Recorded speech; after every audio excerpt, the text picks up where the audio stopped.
We are headed to Scott Greaves' house to do some testing. Not many people live closer to ground zero than Scott. The guard booth is already documented. You can hear him. You can hear him over the walkie-talkie. All right, check it out. So, Norfolk Southern laid these large water pipes in Scott's yard without ever notifying him or knocking on his door. This is how they've treated people here. You were fixing this place up? yeah. I was ready for drywall and windows, man. And when you just stopped right when the derailment happened? Yeah. Is that what happened? Okay.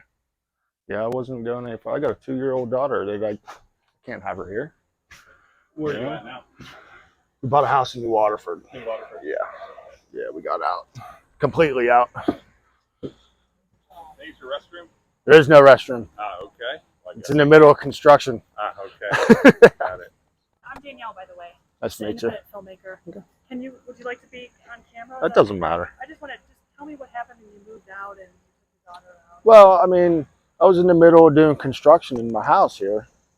And when the train derailment happened, all the smoke banked down into this yard because of the way that the landscape's set up. Hey. Black trees and black bushes, gray grass at one point. There's no way I could bring my 2-year-old daughter here to play in the yard. It's just not going to happen. So we moved. We got out. How's your daughter? She's doing fine. Doing fine. We're town over in New Waterford. Nothing going on over there. So I think you contacted Scott. What motivated you, since you're even out of here? Did you just want? It's just this the right thing to do? Yeah, there's stuff that I'm not truly believing in, and Any examples? I think the people need answers. The water. I don't think the water is going to be safe. I don't think the water is going to be safe at all in East Palestine. Eventually, is it safe now? Yeah, maybe. But eventually, with the way that they did things, the water is not going to be okay in a year or two, a couple years maybe. Any insight onto why you say that? Why do I say that? Well, the way that the water works in town, the pumping wells are at the exit of the park. Where they dammed up the water from Sulphur Run and Leslie Run was at the entrance of the park, which is 200 yards away. Yeah. Right on top of the city's aquifer. It's a sandstone base. Eventually, what was pulled up there is going to seep down through the sandstone. Eventually, the water is going to be bagged. Soil on this side of town. Don't think that they've done their due diligence in soil testing over here. Talk across Market Street, I don't think there'll be a problem over there. But over here, there's not enough being done over here to let people know exactly what's happening. So, here's Scott. Okay, thank you very much. You're welcome. How'd you hear about Scott? Social media, pretty much. You know, I follow Rick's page. I follow Palestine information sites. You know, and Scott's been on a few times that I've seen him, and so I messaged Any other him. testing done? Andrew Welton from Purdue came in. Pretty much all he did was wipe down the side of the houses to see what contaminations were on the side of the house, and that's it.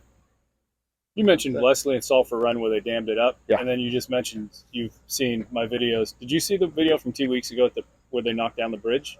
Yeah, when you were in there, and the big the backhoe full of chemicals. Did you see that? Yeah, came leaching out of the ground, right? Incredible. So I didn't expect anything less than that, because when they did that, they pulled it up, and they were aerating it. All they were doing is running it through a 2.5-inch water nozzle like the fire department would use on a fan spray, which just particulates the water. Yes, will some of the stuff aerate out that way? Yes, but you're still carrying a bunch of it in your water droplets. Those water droplets are not just going back into the creek. They were all over the banks. So, of course, that's going to be in the dirt there, you know. It's not going to go anywhere. Well, So. we thank you for another reason. You and I are both missing opening day. Yeah, right. Isn't it? It's just like that's been 6 months, man. You miss Right. life here. Right. So yeah, it's just the stuff. More testing needs done out here and out on this particular side. Tiger Street houses, North Avenue houses, East Martin Street houses, Clark Street houses, and there's not enough testing being done out here for people to accurately know what's in their dirt. So we all have different opinions. Why would you think that there's a reluctance to do testing here? Because I don't think they want it to become a Superfund site. They don't want that to happen. They want life to go on as usual here without, having them to be able to fall back on. So if you don't do the testing right, you don't have the outcome that people like us are looking for. It's a total cover-up. So there's people all around the country that care about what happened here. Yeah. What was going on here? You were remodeling this home to I live was here and remodeling bring your this family home. here, correct? Correct. Can you tell us a little bit about that? Bought the house a year and a half ago.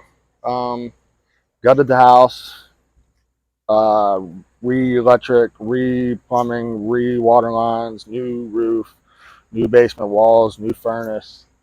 And then it was all stopped. Your American dream, right? Right. It was your American dream. Right. It was all stopped because at this point, with the black that I saw on the trees, with the gray that I saw on the grass, I, in my heart, couldn't allow my 2-year-old daughter to be in that grass. I couldn't do it. So we moved. I was fortunate enough to be able to move. I know a lot of people around here aren't fortunate enough to be able to relocate on their own dime. But I was fortunate enough to be able to relocate. Okay, and Norfolk Southern helped you relocate? No. No. I thought maybe. Nope, did it all on my own, bub. Did it all on my own. I've got no assistance from Norfolk Southern. And the only thing that I've ever got from Norfolk Southern is when I freaked out because of these pipes. They just came in one day, no questions, no nothing, just laid the pipes. That is your yard, right? That is my yard. Okay. That is my yard. So no notification. Tore my bushes out, no notification, not a note in the mailbox, not a phone call, no nothing. They just pretty much eminent domain put pipes in my property. So I respect you were able to get out of here on your own. Did you just say, hey, I don't need their help, or did you ask for help and it was refused? Nope. I didn't ask for help. I just did it on my own. Okay. I wasn't asking nobody. I just made the decision that I was doing it, and that was it. I can definitely respect that. That's me, though. So Scott, when this happened, the plume just sit right over the house. Yeah. So the place we want to test the soil is probably in that corner. As we start walking into Scott's backyard, you can see the 2 big Shamu tanks, and you can see all the pipes that they laid in his yard. They tore out his bushes to lay those pipes, and they tore out his neighbor's fruit trees to lay the pipes. Never asking, never notifying, never knocking on their door. So you see their whole house surrounded by toxic cleanup tanks and paraphernalia. So we've got a whole industry here. Remember, those of you that say, well, what are you complaining about? They're cleaning up. Well, this didn't have to happen. So that's the first thing. So it happened, and now this is what people have to live with. So I'm standing on these pipes to get a better view, and a worker comes up, and he's actually very nice. He just says, hey, hello, hey, don't get hurt there. I said, yeah, thank you. And he was just on his way, so nice guy. Keep in mind, those tanks are uncovered. You can go over here, too, if you want to cross their pipes. That's mine, too. That's yours over there? Yeah. Yeah, this is all mine.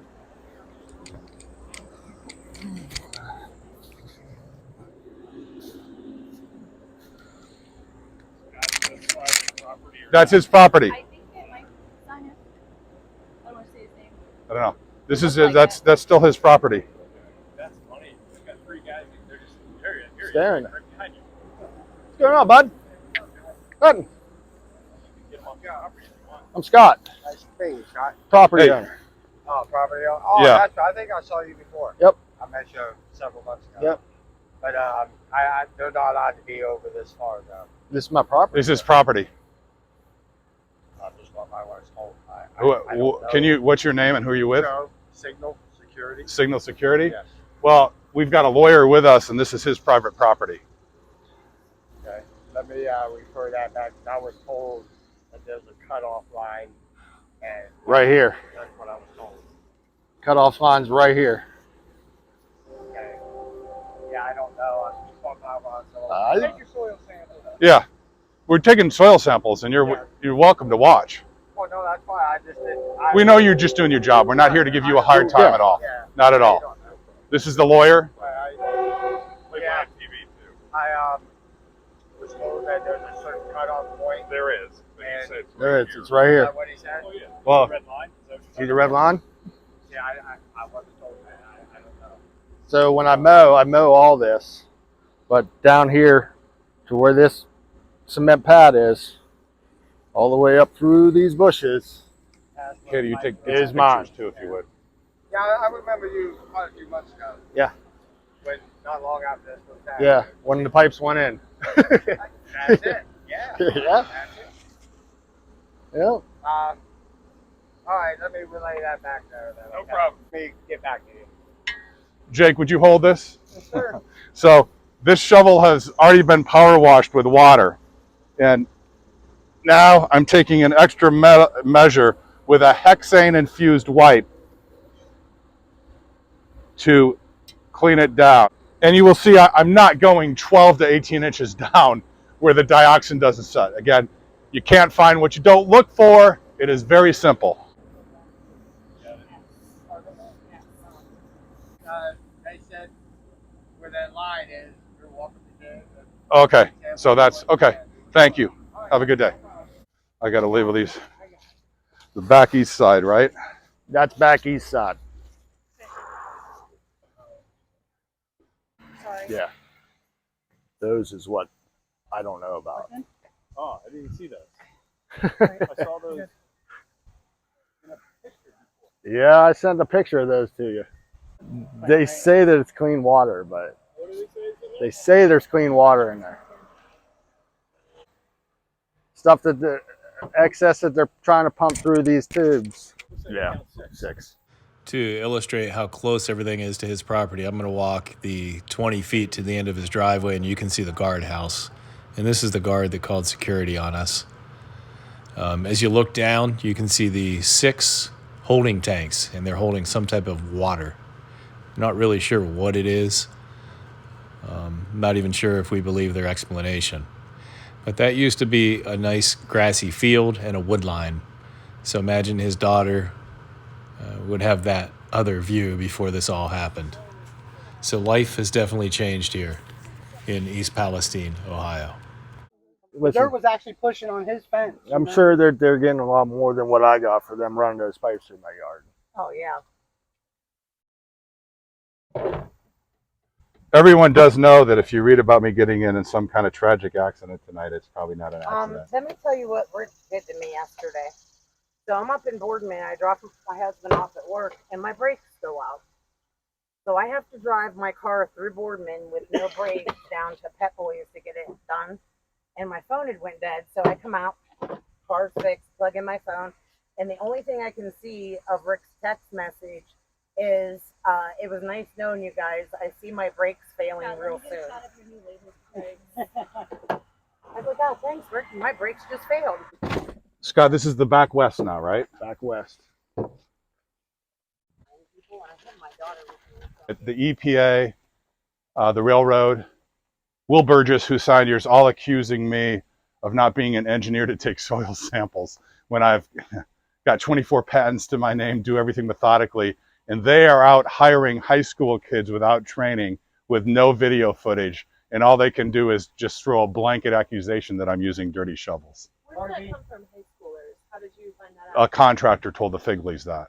The railroad said, we we don't want Scott Smith testing. He doesn't have an engineering degree. So the railroad gives him a name. They call up a tester and he goes, what? We just sent high school kids.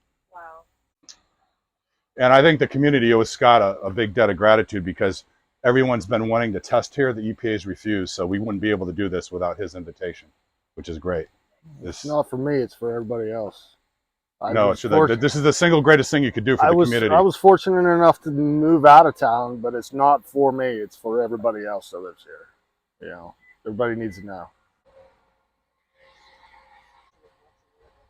They produce no detailed lab reports, no video footage of them doing sampling whatsoever. This hexane swab will clean off anything that is possibly there. It breaks up all the dirt and cleans everything off and absorbs it in here. Equivalent for chemicals like an alcohol rubbing wipe before you inject yourself.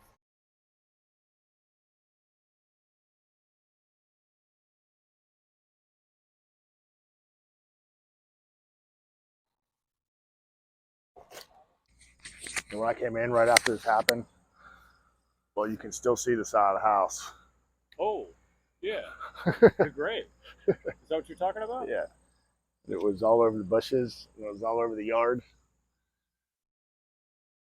You're looking at the gray soot all over his siding here. That's from the burn. Wow. I didn't even notice that.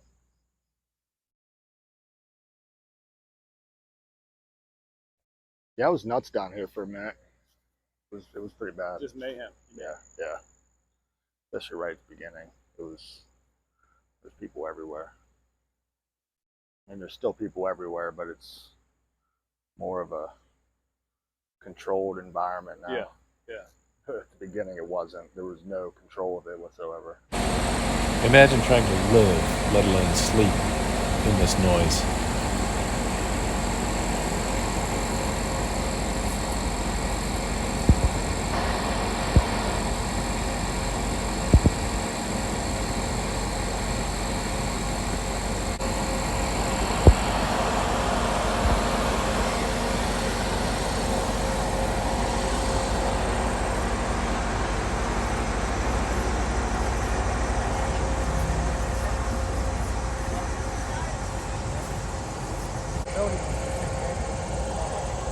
Here's a pond.